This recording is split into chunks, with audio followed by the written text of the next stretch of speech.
11 юли, аз съм Юксел Кадриев. Зрелищна катастрофа задръсти Цариградско шосе в столицата. Лек автомобил, управляван от младеж, се разкъса след удар в стълб, като по чудо инцидентът не взе жертви. Катастрофата е станала в 4 сутринта. С висока скорост колата е поднесла. Последва удар в стълб и задната част почти се е откъснала. Предницата обаче е запазена. По информация на пътна полиция, никой от двамата в колата не е тежко ранен. Според полицаите, колата е управлявана от 21 годишен младеж.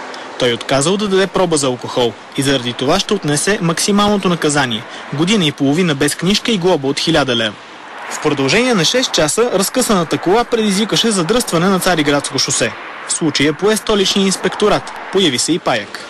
Ще направим всичко, което е необходимо да го санкционирам. Но след като видим какво положението с собственика, дали е жив и здрав.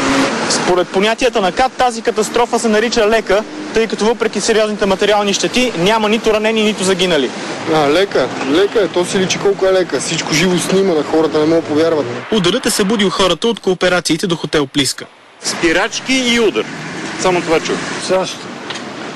Страшно беше. Тук по Цариградско нощно време като състезателна писта. Оказа се, че паякът не може да натовари разполовената кола. Общинските служители преместиха остатъците от хондата върху тревата. Аз 36 години имам книжка и до сега не познавам звука на тенекия зад волана, но гледам с интерес точно такива случаи, защото това учи много. Трябва да остават там да гледат хората, да им дойде къла малко в главата.